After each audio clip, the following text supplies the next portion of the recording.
Hello folks, it is time for some more 40k rantage, where we're going to be discussing your hot takes. I'm going to try and endeavour to get this finished now, in this session. There are a lot of comments though, so maybe I won't get there, maybe I will. If I don't, there will be an epilogue episode next week as we pull together our trilogy of what your hot takes about Warhammer actually are. A few of them might be repeated because it's been a few weeks since I've done the last one. Maybe it's been a week, maybe a little bit more. So if they are repeated, apologies. But yeah, just how it is. Let's move on, shall we? With our first of our 40k hot takes. It is from Andrew, and he says, major characters should never ever fight each other in the lore, ever.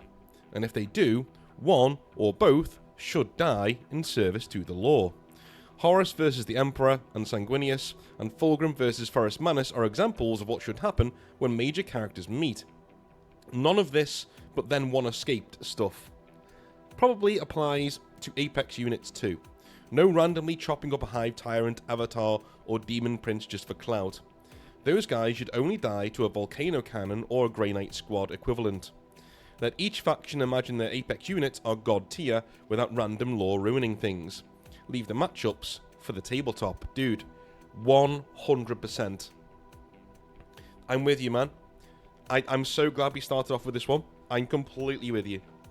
There's nothing worse than 40k than Abaddon getting into a scrap with yet another character, and then they both nodded at each other and walked away to fight another day because honor was satisfied. No, dude, shut up. Learn to write, okay? Just learn to write.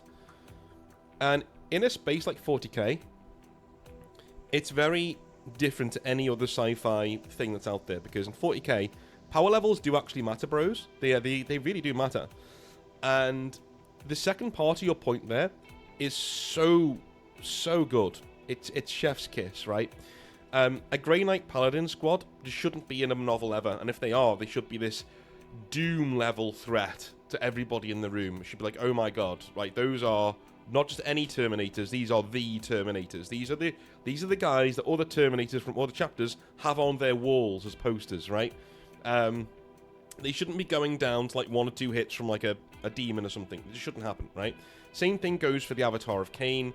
Dude, that guy was dragged over the coals for years by Space Marine writers just using him as a yardstick.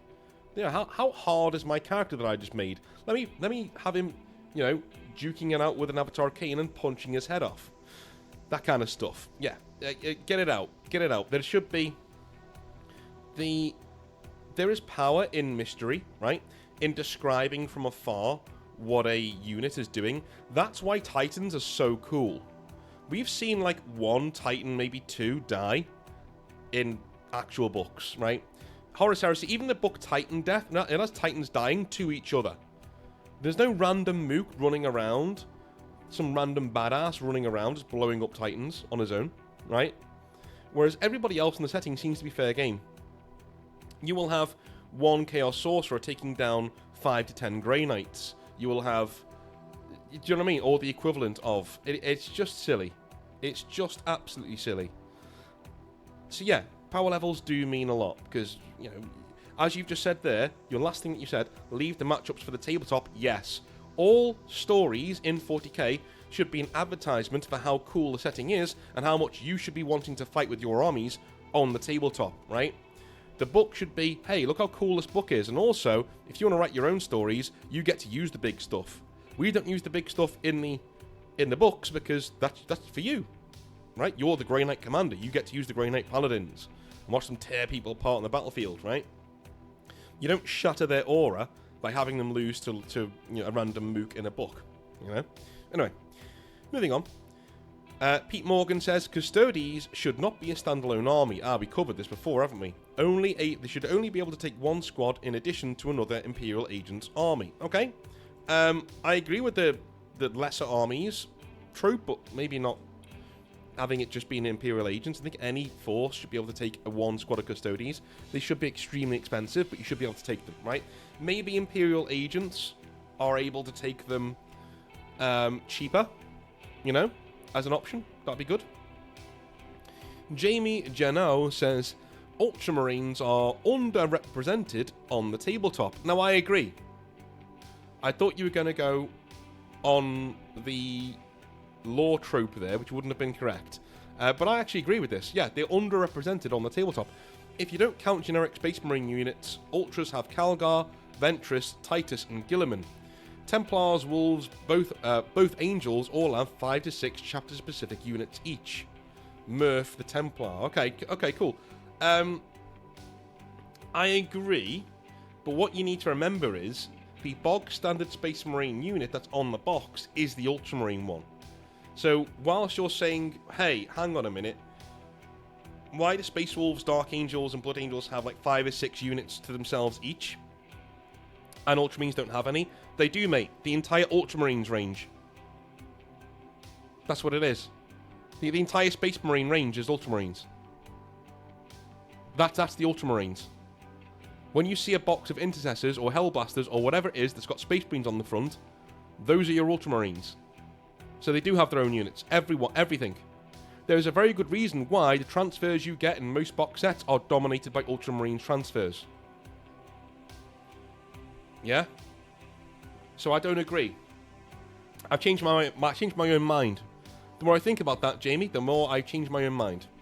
I don't agree. Ultramarines are overly represented. Why? Because every single Space Marine box set is Ultramarines.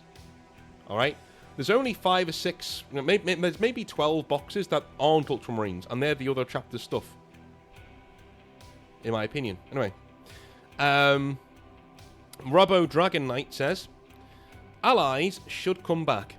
Sure, some models like Knights can join other armies, but there are so many other armies that should be allowed to ally together.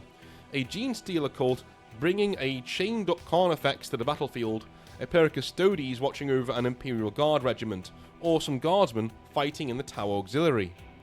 There will obviously be broken combos, but if there are restrictions set in place, like a Commissar can't shoot a Space Marine to remove the battle shock, I believe it will be more fun to the casual and narrative scene. The problem is with that, Robbo, or Robo, is where do you stop, right? You're opening a huge can of worms, and that is a lot of work for Games Workshop to do, and Games Workshop don't like working. We can see that in their Horus Heresy books and things like that, right? And all the rules they're bringing out right now. They don't like working, and this is work. They would never do this, because it would... And by the way, I think 40k, weirdly, it's become a game where you cannot trust players to not be dicks, right? Having ally rules, it's too convoluted, and you need to do it with an honor system of, you know, don't be a dick. Like, don't be an ass to your opponents. Don't be doing this. Don't be doing that. Right, all the time. And people wouldn't do it. You couldn't trust them. There would be so many broken combinations. It would basically ruin the game because players cannot be trusted with this much power. They've proven it time and time and time again, right? So, yeah. As a guy who writes rules a lot, and I write my own RPGs, I can tell you, your rules need to be black and white. They need to be binary. They need to be this means this and this means this. If they're not, then some dickhead will find the grey area and will ruin the game for everybody else. And in 40k, there are many such dickheads. I'm sorry, there are. It's fine. It is what it is. Moving on. So I don't agree. There's another one I don't agree with. Okay, I've not agreed with many people today. Alright. What does that say? Heretical Chappie says, maybe a weird opinion or take, but I wish Games Workshop explicitly characterized Space Marines being more tragic figures as a whole. Perpetual children too broken by the trauma of what their chapters put them through to mature into being proper men, as most would imagine them. In canon, they already do so show signs of this. The fandom meme them as being autistic, and it parallels very well with real symptoms of PTSD. I always found it an ironic and cruel thought, perfect for the Imperium as a faction, though Games Workshop don't make it that obvious unless you read between the lines and do a little headcanoning. Okay, I'm going to mention another YouTuber by the name of Live from the Black Library. Now, he's a very, very, very good YouTuber in the Warhammer space. If you like the lore and discussions about it, I really like it, right? I think he's really, really good at it. And his thoughts on John Grammaticus are exactly my own as well. There was a very cathartic video that he made about him. But I will say this. He does also do videos where he tries to diagnose what kind of mental illnesses Warhammer characters have. And what kind of... are Space Marines autistic? That kind of thing. And it's not that I don't agree with his take either way. I don't agree with the attempt. I just don't agree with the attempt. I think if we're diagnosing fictional characters with different mental ailments, we're going way too far with this. It's kind of creepy. I'm gonna be honest. It's kind of weird. All right. It kind of has a feel to it of this person's acting this way, so they must have this wrong with them, or there must be a reason for this person being a prick. No, mate. Some people are just dicks. There's nothing wrong with them. They're just unpleasant people. Simple. It's not mental ailment. It's not that they were abused when they were a kid. No. Some of them are just dickheads, and they deserve to be ostracized from your circle, and you move on, right? Don't get me wrong. Approach mental illness with absolute empathy, like I always strive to do. I always tell people to do on the channel.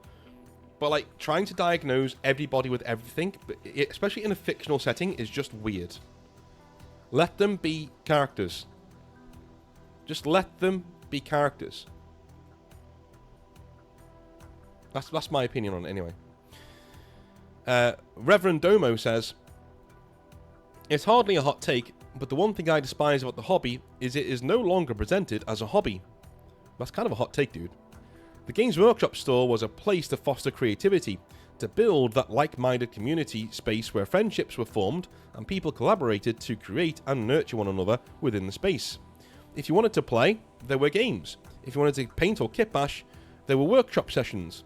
I know this still happens in some stores, but the fact that it has to be done under the radar to avoid the wrath of head office is frankly disgusting to an old red shirt.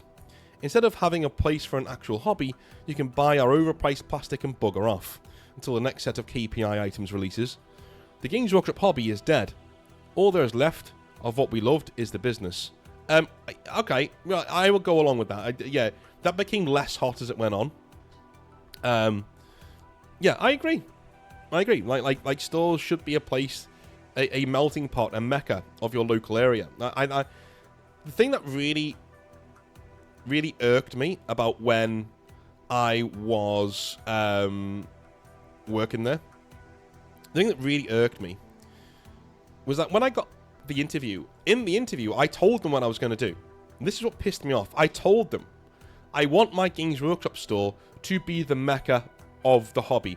I want to play games, I want to have leagues, I want to have events, and I want to make it a very customer-facing store. I want my customers to feel like this is their store. They're building it with me. I'm the guy getting paid to be there, but like the regulars are also there to help me build this community in the store. And you know what? The recruitment team nodded along and went for it, and we're like, that's really cool. Yeah, when can you start? Right?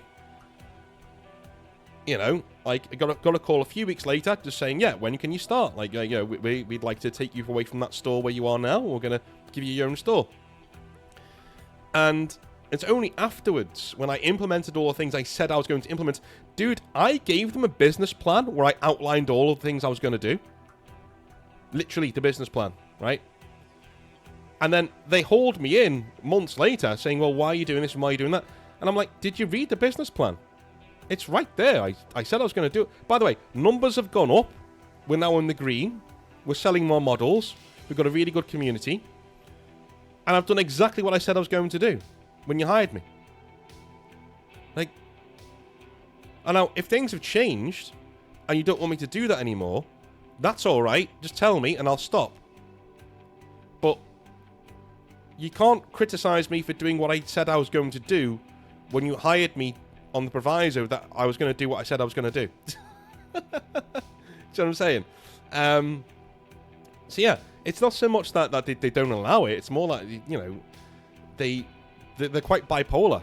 There's a lot of guys at Games Workshop who do want to play games in the store and who do want to foster that community. I just think the business side of it is, come and gone, Anyway, Tom Fox says, Warhammer 40k tabletop died at the end of 7th edition. Alright, fair enough. Now, I agree that 40k as a thing pretty much died at the end of 7th edition. We didn't know at the time. A few of us did. A few of the lads out there did. They said, yeah, this is all done, right? We were seduced by the wonderful new Space Marine sculpts and things, right? But there are a few people out there who are like, yeah, I like the new Space Marines, but like, this lore stuff, this ain't what it's about, son. This ain't what it is, right? And those people got it ignored because people threw them into, oh, you just don't like the new Primaris Marines box, right? People who don't attest to reality. And they were ignored. But they were right. They were right. The end times of 40k, this is what I say all the time to dudes who ever say, oh, there's going to be an end times in 40k. I'm like, no, you fool. It's happened. It's come and gone. It's come and gone. You're so behind the 8 ball. It's come and gone. We had the end times. It's called the Fall of Cadia. It's happened. It's gone. It's finished. 40k now is a different setting to what it was. Almost completely. That's what it was. And it started then. The reset started then. Stefank says, 40k needs to return to its grim darkness. I don't know, let the Imperium Nihilus completely fall to chaos, or the Tyranid or something. Okay, fair enough. Muchonis says, I would rather see 40k end quicker with a coherent story than to see watered down, slowly dying on life support universe. Okay? Yeah. I'm with you. I'm going to take a quick sip of my tea. Lovely stuff. Right. Who's next? Paul Grank says, if Games Workshop wants new blood in the hobby, instead of focusing on 2,000-point armies that most regular people will never finish, they should put more focus on Kill Team. Kill Team should be the prominent tournament game, as it's easier to balance, and you could monetize it with a season model. Release a new Kill Team every month, and convince tournament players to collect all of them. Also, Nurgle should be a woman, Grandma Nurgle. I like Grandpa Nurgle, though. I like Grandpa Nurgle. Okay.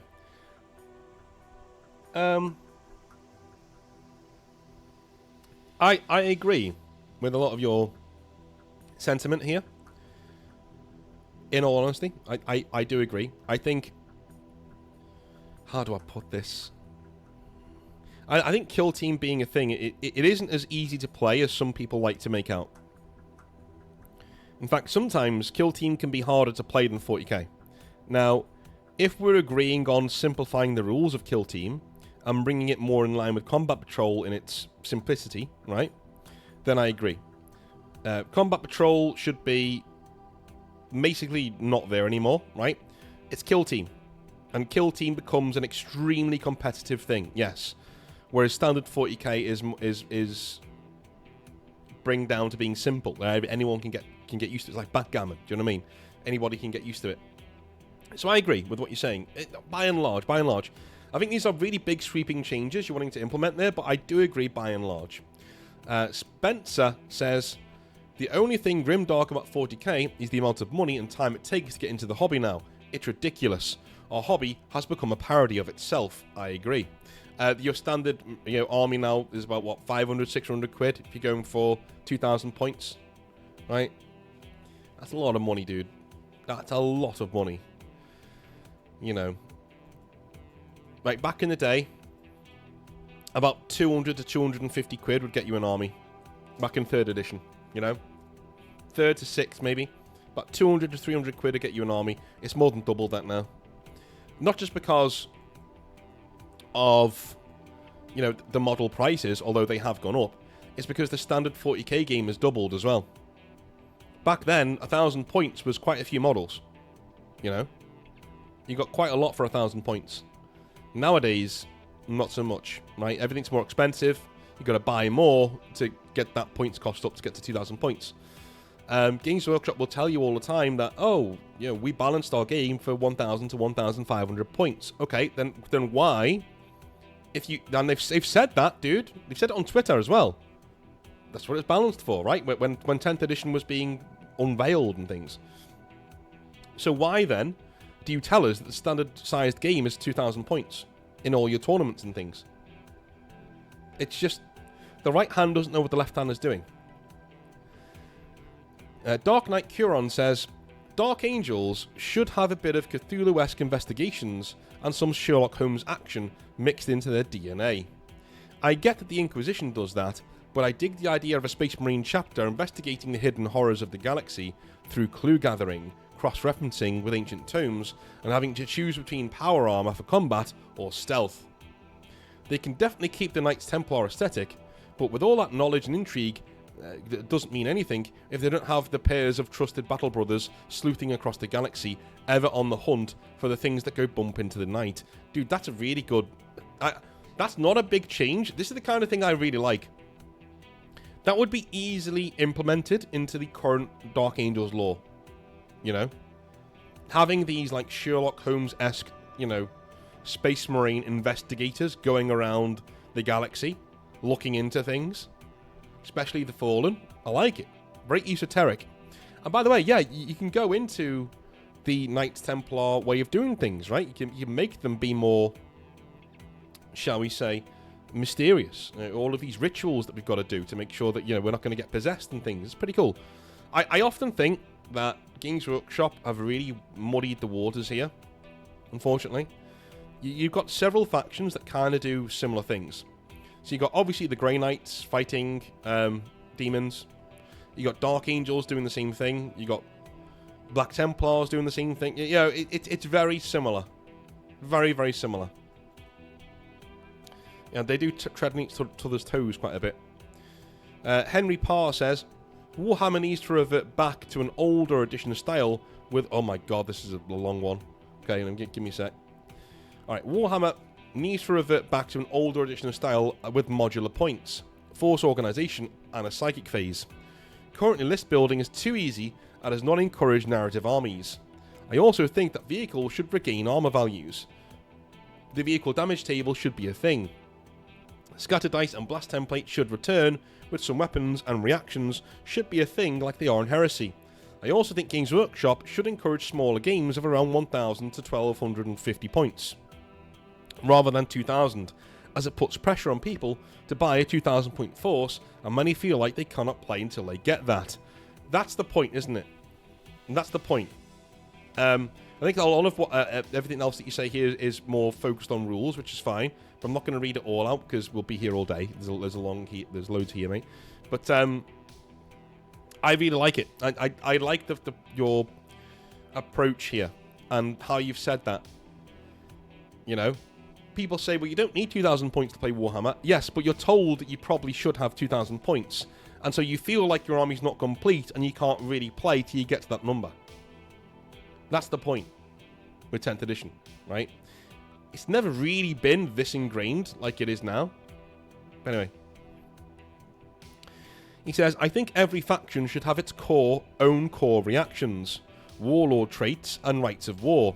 For example, with Sisters, a rite of war could be Penitent Host, where all your Penitent units get a bonus, and have to have this rite of war. You cannot include your army Celestian Sacrosancts and Paragon Warsuits, for example.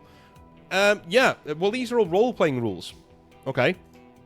So, those of you who don't know, and I know many of you will do, but Warhammer originally was ported over from being a tabletop role-playing game, right? That's what they wanted to do.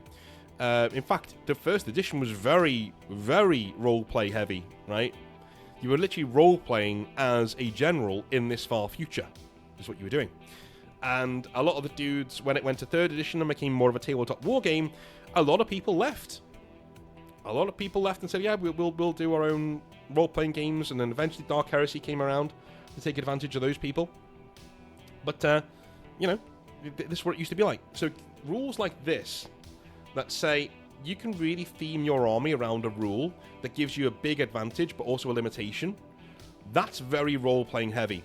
I'm sure you've all seen traits in role-playing games where you get positive and negative traits that add to your character, but they need to either they need to balance out at 0 or minus. Do you know what I mean? So like a positive trait will give you a +1 or +2 to the score. A negative trait will give you a -1, -2 sort of a thing, right? So you gotta finish on 0 or minus to bulk up your character's traits, or you don't need to take any at all.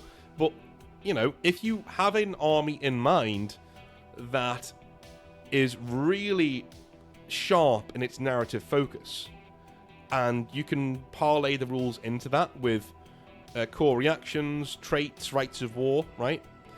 You can make what looks like a normal army into a razor-sharp scythe to cut through the enemy.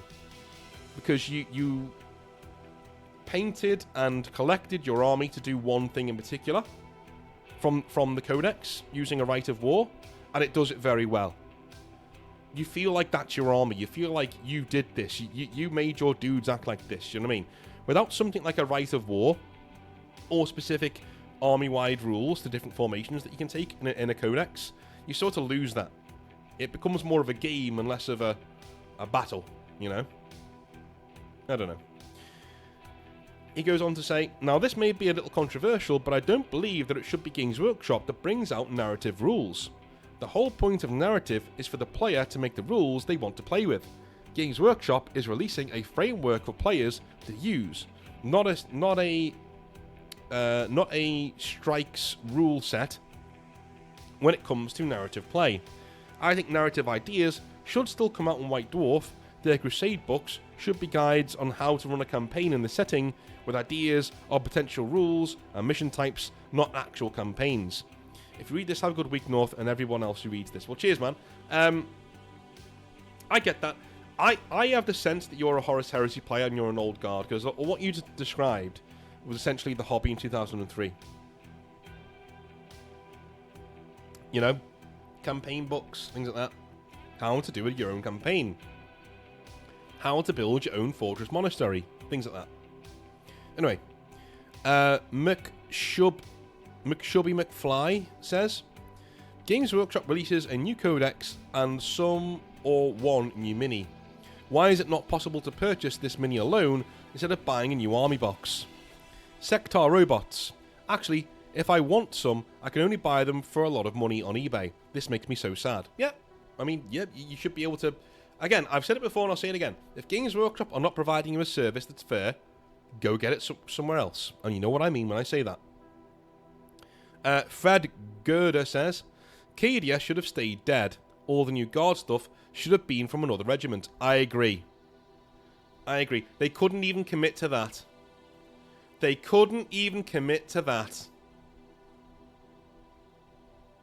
You know?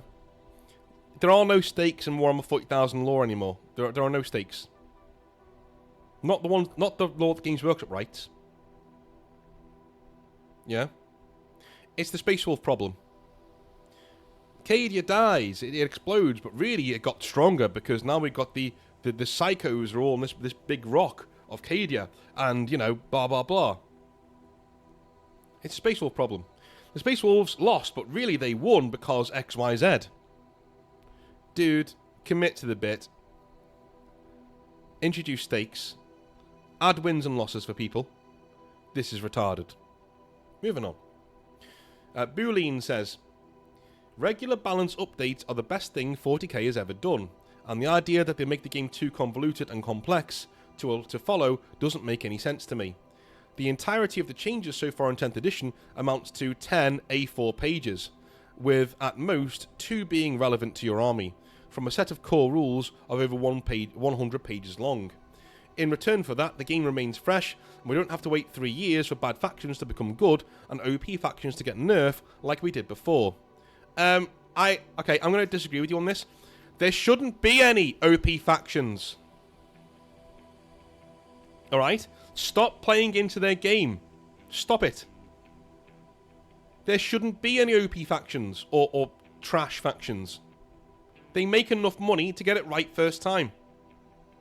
I'm sorry. I hold them to a higher standard than you. I do. Simple. I hold them to a higher standard. I believe they're better than this. Simple. Right? I know, because I know a load of casual marks out there who write really good rules. Yeah? Dude, Macca's doing his own Horus Heresy version, the entire thing. And I bet that won't have as many holes in it when it comes out. It's one dude. For free. You're telling me these people get paid to write rules? And you're allowing them to come up with this bullshit so they can fix it later? Don't buy into it. This is the same attitude that allows people like EA, Electronic Arts, to use the early access feature. Right? We're developing this game and you can help it get over the finishing line by buying it early and testing it for us. No, EA. Hire QA testers. Early access should be for independent game developers who can't afford to finish their games. Not you. What you're doing here, Boo, is you are literally saying to Games Workshop, yeah, release broken product, it's fine. It's fine. Fix it later. I don't care. This problem doesn't affect me, so it doesn't exist. Right? It's fine. And I don't agree. I honestly don't agree. Alright, it's 10 A4 pages. Okay. Well, the amount doesn't matter. By the way, that's 10 A4 pages of the core rules. Not a codex. The core rules. And by the way, those 100 pages of rules, how many of them are actually used in a game of 40k? I would say about 20 of them. I've got the book right behind me. I'd say about 20 of those pages are actually used in a game of 40k. The rest of it is all, theme stuff and, stuff you're not really going to use on a day-to-day basis in 40k, right? So of those 20, let's be kind. Let's say 50 of those 100 pages are actually used in every single game of 40k. They're not, but let's say they are, right? Let's say they are. From your own admission, 10 to 20 of those pages are fucked. That's almost like a 50% failure rate, dude. At least 30%. That's a 30% failure rate of your rules. And that's acceptable to you? When you've paid hundreds of pounds, this box set? I mean, am I going crazy? I just don't agree with you, man, on that one. I think you're giving Games Workshop an excuse, and it's guys with opinions like this that drive the rest of us away from the hobby in the end, because it gives Games Workshop carte blanche. You're giving them a blank check. You're saying, hey, release all the broken rules you want and fix them later. I don't care. This doesn't affect me, so it's not a problem. Do you know what I mean? I hold them to a higher standard than that, dude. There's no excuse. There should be no overpowered factions. There should be no underpowered factions. They should get it right every fucking time. Why? Because they're the market leader. They're the biggest guy in the room. And if some average dude sitting in his office can write a full Horus Heresy game system on his own for free that works. Do you see what I'm saying? Don't let them get away with it. Your attitude lets them get away with it. Alright? He says, I feel like people lump in complaints about this with the fact that 10th edition isn't great in general. To me, they are two completely separate things. Additionally, I believe the complaints people have about codexes being outdated on day one, etc. is a complete non-issue. No, it's a non-issue for you, mate. It's a non-issue for you. Again, irritation. I'm getting irritated now. This is non-issue for you. So many fucking people do this in 40k. Oh, well, it's not my problem, so pass the book. Not because I think they are outdated day one isn't stupid, but because you can just download an app for free that contains everything you need from the codex in the game. That's great for the consumer. No, it fucking isn't. No, it isn't. Right? No, it isn't. Because you just bought a book for £30 that's not fucking worth anything.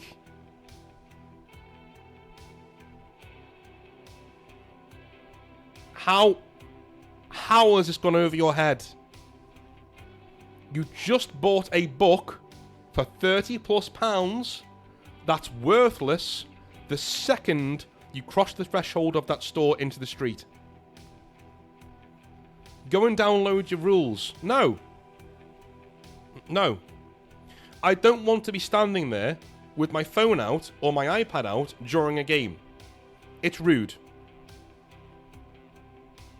I look like a knobhead. I don't. Your rules should be good enough that I can read the codex, study it, internalize it, and know what my rules are when I go to play Warhammer. That's how it used to be. Right? That's how it used to be. You'd study your codex, you'd get loads of practice games in, and eventually you didn't need the codex. And people knew you knew your codex. Right? And if there's any... The only reason you brought your codex along was if somebody asked to see a rule. And you would already have it bookmarked. You go, yeah, here it is.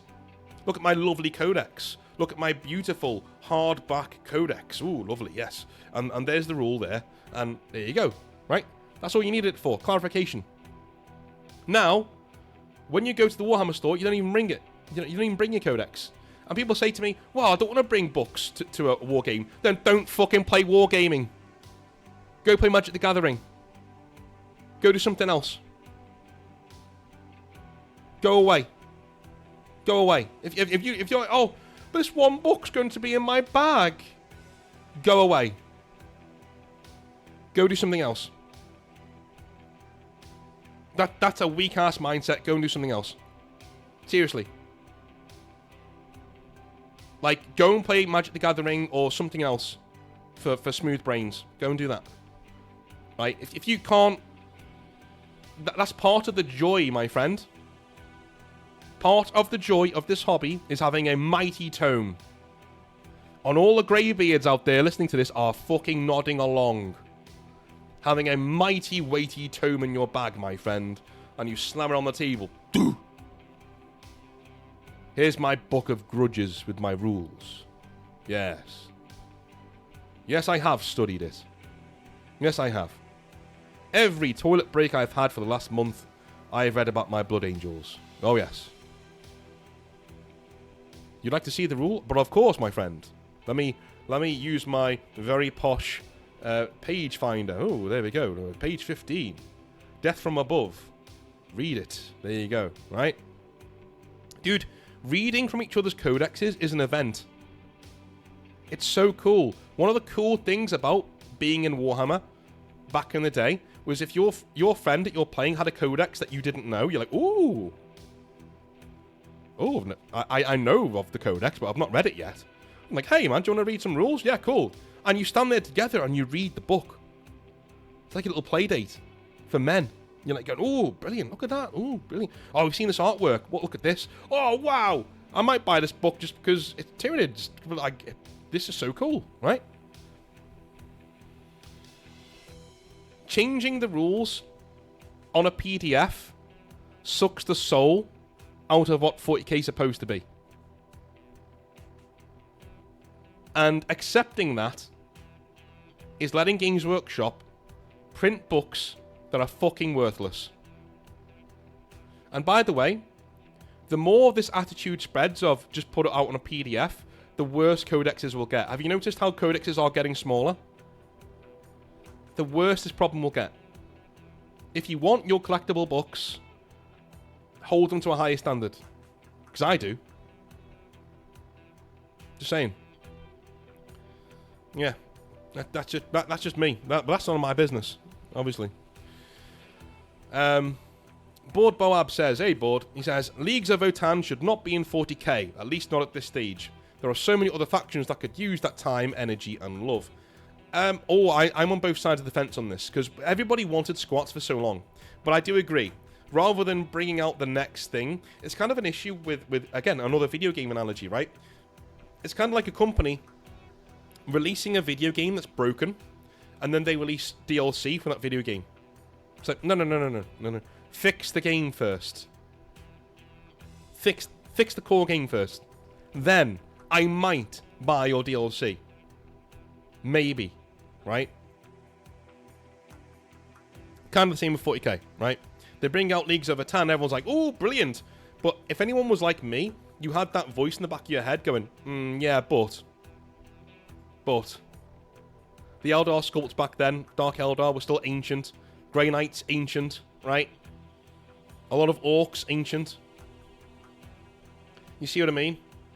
So I'm on both sides of this. I really wanted Leagues of Votan to be, squats to be in the setting. But also, I understand what you're saying. They're yeah, putting the cart before the horse sort of a thing. Obelisk says, the lore isn't as good as you think or want it to be. The villains are quite comic bookish, always having a get out of jail free card, which results in there being no stakes or tension in the outcomes. Space Marines get way too much attention and hype when the common man, i.e. the guard, should get a lot more props for what they do. I don't think that's controversial at all. I think those two are very normal things. I would take issue with the first bit, the lore isn't as good as you think or want it to be. No, dude, I don't think it's very good. I've got on record saying modern lore isn't very good. Anyway. Henry, we've done you already. You only get one each from now on, because there's so many of these to get through. The Casual Mark says, pure solo hobbying is just as good as playing or painting with others. My second well, I agree.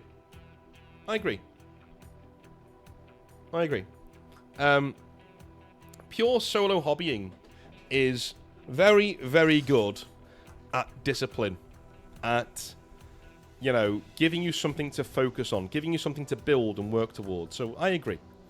Second hot take, playing without stratagems is so much better than playing with them. That's not a hot take.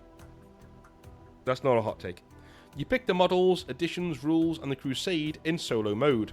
So many people chase a meta or rules gotcha, even with their buddies. The rules lawyering is just bad these days. There's even solo game PDFs that are free online.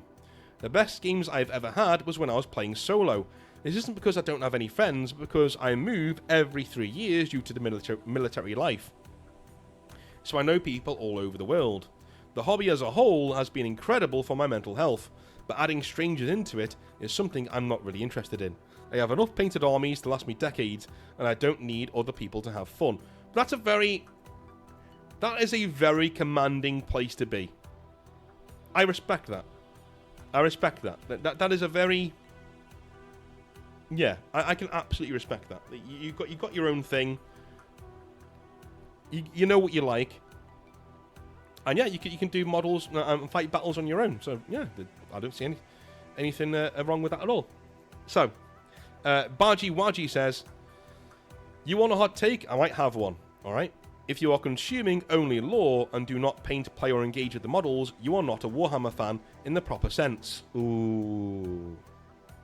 The models are such an intrinsic part of the world's identity, emotion, and are the reason this all exists in the first place. It's such a core part of the whole package experience that I think you lose a lot of it by not experiencing the models alongside the lore. I also find lore-onlys get much deeper into the identity politics of the game for both sides, and just make this all a little more insufferable for the rest of us. Okay. Do you know what? I kind of agree. I do think that there is a buy-in to this, right? If you like the Warhammer lore, absolutely, you should have your own opinions, right? And they should be respected. But unless you're already collecting the models as well, I do have little asterisks next to your opinion in my mind. You know what I'm saying? If I know you don't collect the models, but you have an opinion on the lore, your opinion comes with that little asterisk next to it. And that asterisk means don't take it too seriously. Right? Because you're not as into it as I am, clearly. Because I've put effort and time and money into engaging myself in the hobby, and I love it. Right? It's like somebody who doesn't have any tattoos having an opinion on tattoos. Yeah, okay, you can have your opinion, but if you don't have any tattoos, people with tattoos will judge you and go, well, you're entitled to your opinion, but I'm also entitled to just disregard it because you don't have any tattoos. You know what I'm saying? Same thing goes for Warhammer. Same thing. Like, oh, you don't have any models? Okay, well, you're completely entitled to your opinion. But I'm also entitled to not listen to it because we're not doing the same thing. I think that's also, Badgie, a better way to say it, right? We're not doing the same hobby as them, right? They're only into the lore, and I respect them for that, and thank you for being a fan of Warhammer, but we're not into the same thing. You're into another hobby than what I'm into, right? I'm into Warhammer, you're into lore. The lore of Warhammer. I'm actually into Warhammer. That's what I do, right? Positive Geekery says, Stormcast Eternals are better lore-wise than Space Marines. Yes, they borrowed the concept ideas of Marines, but personally, I feel they improve on the idea so much. Yeah. No, I'd go along with that. I think the science of Marines elevates them quite a lot. You know? The Stormcast Eternals are very high fantasy wishy-washy, so it depends what you're into. If you're into grounded, or not grounded, but like, you know, grim sci-fi, you're gonna like Space Marines more. If you are okay with hand-waving a few rules in high fantasy, because that's what high fantasy does, with very soft magic systems, you're gonna really like Stormcast Eternals. I like both, but I can see where your opinion comes from. But I like both. Both are my jam. I'm losing my voice a little bit because I've got a sore throat, so I'm gonna make this next one my last. Blit says, I really like 10th. Granted, this is probably because I only started a year ago. Yeah, it is. It definitely is. But it's relatively simple and mostly easy to learn. Plus, if I want something more complicated, I can always convince some of the players at my locals to try older editions. Okay. Okay.